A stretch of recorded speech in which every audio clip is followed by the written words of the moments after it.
Il faut se prémunir de l'hiver noir qui vient. C'est ce que vient de dire ce 23 décembre 2025 le président patriote Ibrahim Traoré lors de cette cérémonie de clôture, cette deuxième session du collège des chefs d'État de l'AES à Bamako au Mali. Non seulement c'est un président patriote, mais également un éclaireur, quelqu'un qui a des discours simples, nets et précis. Et comme je le dis souvent, quand on écoute un leader patriote comme Ibrahim Traoré ou les Vladimir Poutine et Donald Trump, malgré les détracteurs en ce qui me concerne, on n'a pas besoin d'analyser, suranalyser, d'expliquer, de réexpliquer l'évidence. Le langage simple est facile à comprendre. Le langage pour le peuple, surtout quand on œuvre pour le peuple. De l'autre côté, quand on écoute des leaders qui ne disent pas la vérité, qui n'œuvrent pas pour leur peuple, il faut des soi-disant experts pour tout expliquer. De quoi parle-t-il? On écoute ensemble le grand patriote Ibrahim Traoré, qui surtout a le soutien du peuple burkinabé, tout comme c'est le cas pour M. Abdourahmane Tiali au Niger et M. Assimi Goïta au Mali. Vous voyez la collaboration entre un peuple et un leader qui travaille pour le peuple. C'est l'arme fatale contre celles qui ont embobiné les populations de la planète avec le mythe de la démocratie qui est en train de tomber, la soi-disant alternance politique, avec les sélections, pas les élections présidentielles, les fraudes électorales. Bref, c'est tout un autre sujet. Abonne à partage, moi c'est Mohamed Diallo et la grande famille MDL sur Radio La Voix de l'Afrique. Et nous couvrons ici les informations relatives aux leaders patriotes qui montrent la voie. Bienvenue dans l'ère de la souveraineté partout sur notre jolie planète.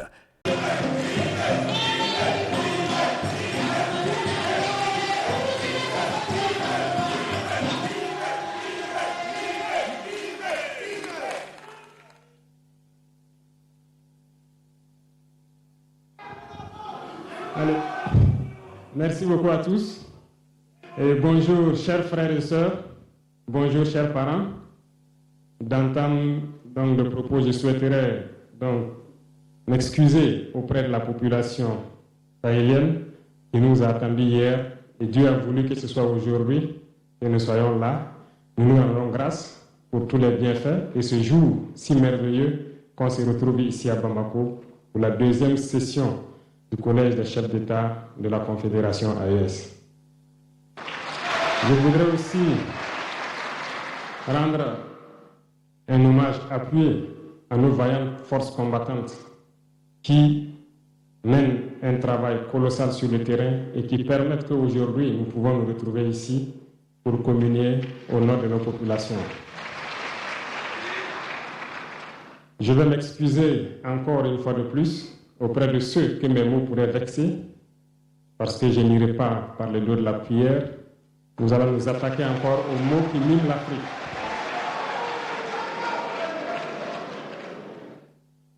Vous avez certainement tous déjà entendu parler du printemps arabe. Ce phénomène qui a bouleversé la géopolitique du monde arabe, en commençant par le Maghreb, en Afrique et jusqu'en Asie, qui s'est manifesté avec des conséquences souvent désastreuses, des morts et des divisions par endroits, et des bouleversements politiques sans précédent dans d'autres endroits. Et je pense que tous les Africains devraient comprendre qu'est-ce que c'est que ce phénomène, d'où il vient, et qu'est-ce qu'il faut faire pour se prémunir d'un tel phénomène.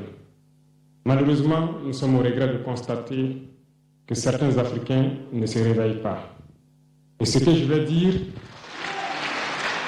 n'est que ma pensée à moi, mon analyse, c'est qu'il y a quelque chose qui vient sur l'Afrique de l'Ouest, que j'ai appelé l'hiver noir. L'hiver noir arrive. Il sera un hiver très froid, un hiver sanglant, un hiver meurtrier. Vous allez me poser des questions, pourquoi? Eh bien, en fondant la Confédération de l'AES, nous avons senti ce froid venir. Et tous les jours que Dieu fait, nous nous évertuons à trouver des troncs d'arbres pour allumer un feu qui va réchauffer le cœur des Africains, un feu qui va réchauffer les mentalités et le sang des Africains pour nous unir autour.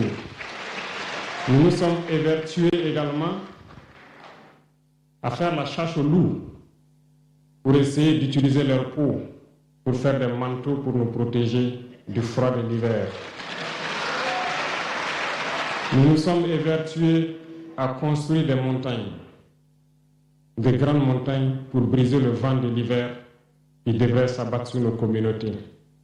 Malheureusement, force est de constater que certains Noirs sont là tous les jours à arroser nos troncs d'arbres d'eau fraîche pour qu'ils ne puissent pas brûler. Ils se transforment en loups ou font en sorte que nous, chercheurs de loups, nous ne puissions pas surprendre le loup. Lorsque nous voulons construire nos montagnes, ils brisent les cailloux pour que nous ne puissions pas arriver. Pourtant, l'hiver arrive. Et quand l'hiver viendra, devrions-nous permettre à ceux-là qui combattent de venir se protéger avec nos manteaux qu'on a confectionnés, avec les montagnes qu'on a construites pour nous protéger des vents, ou encore se réchauffer avec nous autour du feu. Telle est la question qu'il faut qu'on se pose. Qu'adviendra-t-il donc du panafricanisme quand l'hiver viendra? L'hiver viendra parce que la guerre se transporte en Afrique de l'Ouest.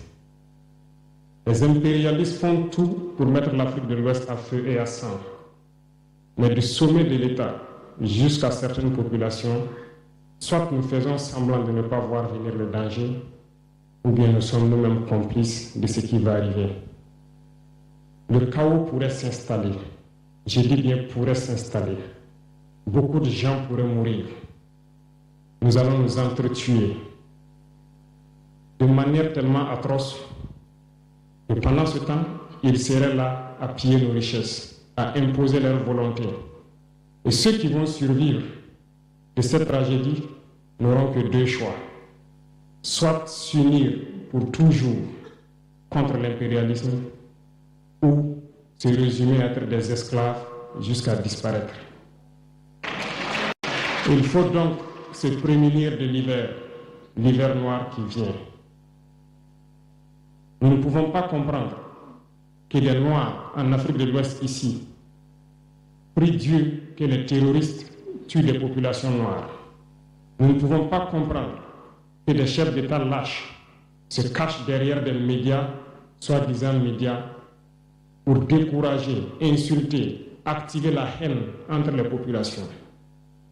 Ces individus qui sont sur leur plateau, qui tous les jours du matin au soir crachent leur venin toxique pour attiser la haine entre les communautés, ils sont généralement très vilains.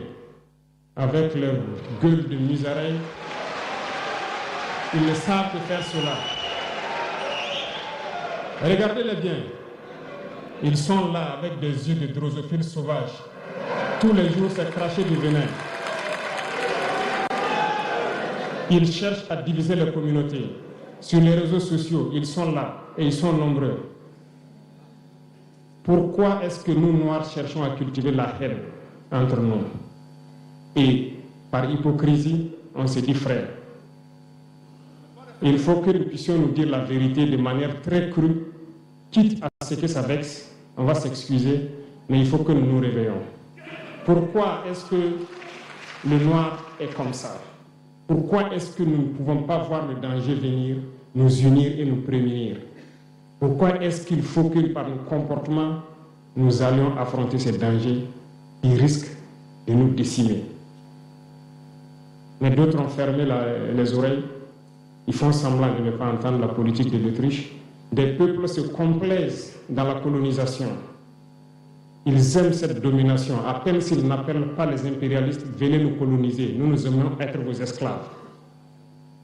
Nous nous posons souvent des questions lorsqu'on voit les réactions. Ces pseudo-intellectuels décérébrés qui sont là à longueur de journée à entamer des débats en toute indignité, en toute malhonnêteté, comme s'ils ne voient pas la réalité des exemples qui se présentent à nous. Il y a plein d'exemples. Lorsque la démocratie fait certaines choses contraires aux règles même qu'elle s'est fixées, ils ferment les yeux là-dessus. Mais ils sont prompts à nous appeler juntes ou putschistes. Mais soyez sûrs d'une chose, nous sommes unis et nous resterons unis. Et nous devons ouvrir les yeux. L'AES va évoluer. Tout n'est pas forcément rose. Tout ne peut pas aller au rythme que nous souhaitons. Mais nous avançons sereinement et nous allons arriver à notre objectif. Et quand viendra l'hiver, si il faille que nous passions par l'hiver pour être libres, pour être unis, nous prions Dieu qu'il en soit ainsi et qu'il protège nos populations. Sinon, une chose est sûre, l'AES vaincra, l'AES grandira. Restez sereins parce que nous avons confiance en nos populations. Nous avons confiance en vous, que vous comprenez qu'aucune manipulation ne peut aujourd'hui nous diviser entre nous. Aucune manipulation ne peut nous amener à haïr d'autres personnes. Aucune manipulation ne doit nous amener à riposter d'une manière violente, physique, face à ces individus qui n'ont absolument rien compris. Restez sereins, ne ripostez pas physiquement, nous riposterons par la communication jusqu'à ce qu'ils changent eux-mêmes de mode d'action et nous allons aussi riposter en fonction du mode d'action. Restez sereins, Dieu protégera l'AES. Dieu vous protège tous, toutes les populations de l'AES. Dieu vous accompagne tous dans vos objectifs.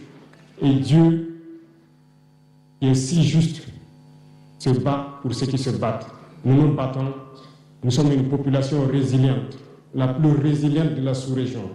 Personne n'aurait cru que vous pouvez supporter ce que vous êtes en train de vivre. Nous allons vaincre le terrorisme, nous allons nous développer et nous allons nous affirmer. Nous allons avoir notre place dans le concert du monde. Que Dieu bénisse l'AES, que Dieu bénisse notre population résiliente et résistante, que Dieu nous unisse davantage, la patrie ou la mort, nous l'attendons.